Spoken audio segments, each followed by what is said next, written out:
right, boys and girls, today for our lesson, we're going to combine our concept of folk tales. So we learned about the different kinds of folk tales and our concept of plot that we talked about last week when we made our graphic organizers. And we talked about the problem, the rising action, climax, falling action, and outcome, and put them together.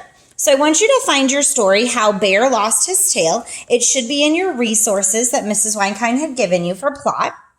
And we're going to read through our story today and then answer the questions by going back into the text.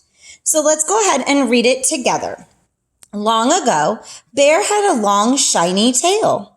He was proud of his tail and bragged, "No other tail in the forest can compare with mine." Fox got tired of Bear's bragging.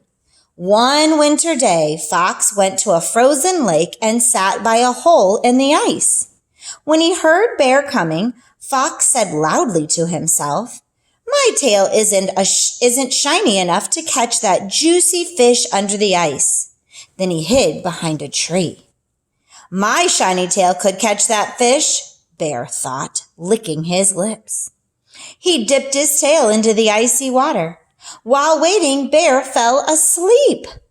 Fox watched Bear sleep. Then Fox crept up behind him and shouted as loud as he could, "Wake up, Bear! The fish is biting your tail!" Bear woke with such a start that his frozen tail snapped clean off. Oh my goodness. So let's see if we can figure out what kind of a folk tale this is. So let's start with fairy tales. Does this story have royalty and a castle and a forest in it? I don't think I remember reading that, so it's not a fairy tale. Let's look at fables. Is it a short story? Yep, that's pretty short. Does it have animals acting like people? Yep, they're talking and fishing. Is it less than 3 people? Yep, it was just Bear and Fox. Are they outside? Yep, they're fishing. Did someone trick someone? Yeah, the fox tricked the bear. And does it have a lesson in it? I think it does. All right, so it could be a fable. Let's check myths. Does it have gods and goddesses? No. All right, skip over it. Let's go to legend. Does it have everyday people and animals as characters? Well, it does have animals as characters. Does it explain how something came to be in nature? Well, yeah. I mean, it's talking why Bear doesn't have a big shiny tail anymore. Ooh, that could be it. Does it have magic in it? Not really, but kind of. They're talking. And is it teaching a lesson? Sort of.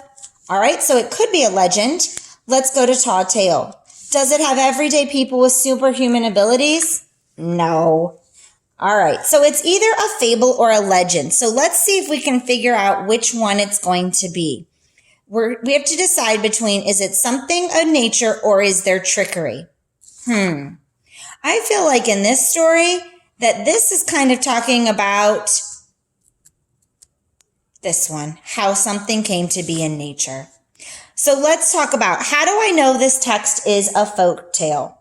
Well, we talked about folk tales already, that they were oral stories passed down from generation to generation. And we talked about that they're timeless. So let's go ahead and put this down. This story is timeless. And if you look at the beginning, it says long ago. It doesn't even tell us a specific time. It just says long ago. This is a timeless story. It explains why Bear has a small tail. Because think about how big Bear is. You would think that a bear that size would have a large tail. It does have a lesson, and it has some trickery in it. So those components together help me to know that it is a folk tale, and I would say it is a legend. All right, and then the next part is, what problem does Fox face? So let's look up here in our story and see if we can find Fox. Oh, I know, it says it right here. My tail just isn't shiny enough to catch that juicy fish under the ice. Fox's problem is he wants to catch a fish, but he doesn't have a shiny enough tail. So let's put that down. Fox's problem is his tail isn't shiny enough to catch a fish. There's the problem in our story. His tail isn't shiny enough to catch the fish. So, what does he do to solve his problem? He tricks him, doesn't he? Because Bear has this big, juicy tail. He puts it in and he falls asleep. Wake up, Bear, the fish is biting your tail. Bear woke with such a start that his frozen tail snapped off. So does he end up catching a fish? No, but he wants to have the best tail ever in the whole world. So how does he solve it? He tricks the bear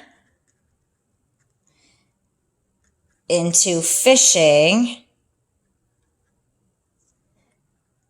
and losing his tail. So Fox solves his problem because he wants to have the best tail ever too, into tricking the bear to do it by acting like his tail isn't good enough. And then Bear falls asleep right here. Wake up, Bear, that fish is biting your tail. He woke with such a start that his tail was snapped clean off. So what do you think the lesson is that we can learn from this? Well, I think our lesson is that we shouldn't brag. Bear was bragging about his tail, and in the end, he ended up getting a small tail. So he definitely shouldn't have bragged. Good. All right, so today we put together our combinations of our folk tales and our components of plot with our problem and our solution and our lesson, and practice them with this story. We're going to keep practicing this week, so keep this nearby.